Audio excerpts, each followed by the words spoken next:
Hey guys, how are you today? I hope you're having a great day so far. So, I have another wonderful story to read to you, and I cannot wait to read this one to you. Yesterday I read a story to you about pugs. It was Stella and Steve Travel Through Space. So today I'm going to read another awesome story that has some really cute characters in it. And you might be wondering, why do you have those kitty cat ears on, Miss Snell? Well, we're going to read a story today called The Three Little Pugs and the Big Bad Cat. So here I have my three little pugs, and I'll be the big bad cat today.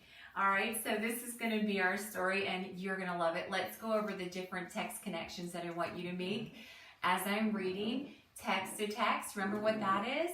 That's when we're reading a story and it reminds us of another story, okay, that we've read. Text to self is when we read something and we read a story and something in the story reminds us of something that we've done ourselves or we've experienced. And text to the world is something that when we're reading, we make a connection to something that we've seen or heard out in the world, okay? So as I'm reading, don't forget to try to make those connections. Here we go, the three little pugs and the big bad cats. Come on, Ronnie. Come on, Maya. Maya, come over here and get ready. You're going to love this story. Come here, Ronnie. Hey, where's my pugs at? Get back here. Once upon a time, there were three little pugs named Bubbles, Bandit, and Beauty. They lived with their mother in a tiny kennel in the woods. You're not puppies anymore, said Mother Pug. It's time for you to leave your house and build houses of your own. LeBron, do you want to go build a house all by yourself? What kinds of houses should we build? Take these snacks and watch out for the big bad cat. She's the meanest feline around and will do anything for food. Build strong houses and keep that clever kitty out. Will there be sticks? Will there be treats? So off the three little pugs went, their backpacks bulging with biscuits.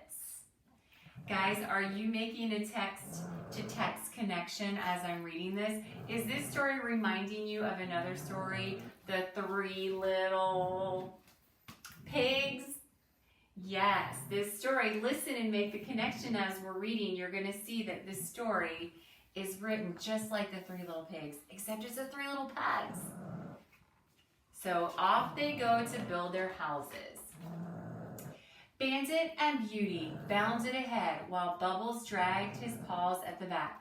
I'm starving, he wailed, plopping himself down on the ground. Can I at least eat a couple treats? You have to build a house first. Remember the big bad cat, warned Beauty. Come back here, Tail.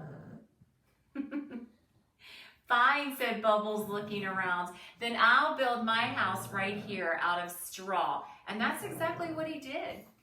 Come here, Loopy. What are you going to build your house out of, huh? What are you going to build your house out of, Maya? Maya, what are you going to build your house out of? As soon as Bubbles had finished building his straw house, he turned greedily to his food, licking up his little puggy lips.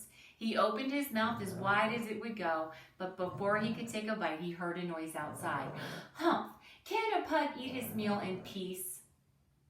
What a sight! Sharp, scratchy claws and a terrible twitching tail and mean, beady eyes. Do you guys see who it is? It's the big bad cat. My goodness. Oh no, it was the big bad cat. Little pug, let me come in, yelled the big bad cat. Not by the hair of my chinny chin chin, trembled Bubbles, scrambling to cover his food dish. Then I'll huff, and I'll puff, and I'll blow your house down, cried the cat, pulling out his hairdryer. And I'll barely have to lift a paw. The hairdryer whirled and whooshed and blew the house down.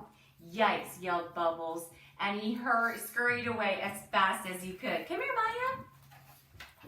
Meanwhile, Bandit and Beauty had come across a pile of sticks. Look, Beauty, panted Bandit. Sticks are my favorite. I could build my entire house out of sticks. they don't look very strong. What about the big bad cat? But Bandit wouldn't listen. He ran around happily, chewing sticks and digging holes and building himself a messy little stick house. Maya, come here, sweetie. Come here, Loopy. Bandit had just said goodbye to Beauty and was about to gobble up his first biscuit when Bubbles hurtled through his front door, wheezing. "The big bad cat," panted Bubbles, "coming this way. Protect the treats." But just then, a giant fell across the window. Huddled together, the pugs looked out to see. Sharp, scratchy claws, a terrible twitching tail, and mean, beady eyes, Maya. Oh my goodness. Oh no, it was the big bad cat. Oh my goodness. Little pugs, let me come in," howled the big bad cat. "Not by the hair of our chinny chin chins," trembled Bubbles and Bandit. "Then I'll huff and I'll puff and I'll blow your house down," the cat declared, pulling out a leaf blower this time and aiming it at the little house of sticks. "And I won't even ruffle my fur," she purred. Wow, that cat is a smart one, isn't she? The leaf blower spat and it sputtered and it blew the house down. There goes the house of sticks. Deep in the forest, Beauty had walked and walked until she finally found a pile of bricks. She knew exactly how she'd build her house. Just as the last brick was laid, Bandit and Bubbles came bursting through the trees. "Beauty, Beauty, the big bad cat is coming," panted Bandit. "She ate our food," wailed Bubbles. "Now we're going to starve." "Don't worry, everything is under control," said Beauty as she gathered her brothers in a huddle. "It's time for Plan B, boys. Now listen carefully." What are they gonna do? You guys have any idea? When the big bad cat reached the brick house, all was quiet, too quiet. Little pugs, let me come in," growled the cat. But there was no surprise. She peeked inside, a bulging backpack and 3 pug-shaped lumps on the couch. You guys, can you see that? They're hiding under the couch, or under the blanket on the couch. "It's no use hiding," the big bad cat purred smugly. "I'll still huff and I'll puff and I'll blow your house down, and I won't even tangle a whisker." She pulled out a giant fan and pointed it toward the brick house. The fan blustered and it blasted, and the house stood as strong. This cat would call for something more powerful. Like a jumbo jet. The engines revved and they roared, and the door to the brick house blew right open. The big bad cat strutted inside victorious, but the backpack was full of sticks, and the lumps on the couch were nothing but cushions. The big bad cat was furious. She yowled and she howled and she hissed and she spat. Her eyes narrowed and her tail twitched, and she stamped her paws until... "Muffin!" trilled a voice through the trees. "Oh, Muffin, time for Din-Din!"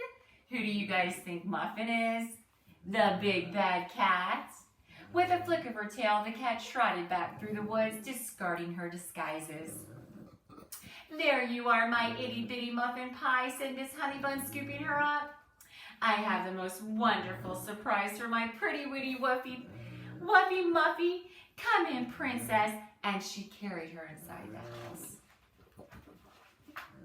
Look who's joining the family. I know you guys are going to be best friends. Oh my goodness, look at that, Maya, look. The pugs are joining their family, and the 3 little pugs and the big bad cat lived happily ever after. Well, almost. This story is so cute, and it does really remind us of the 3 little pigs, doesn't it? Well, I hope you guys enjoyed our story today. That was a great story, the 3 little pugs and the big bad cat. You guys better be careful, because I might get a big bad cat for our house, and then we'll have 3 little pugs and the big bad cat. Bye guys, thanks for listening. See you next time, and have a really great day. And don't let that big bad cat in.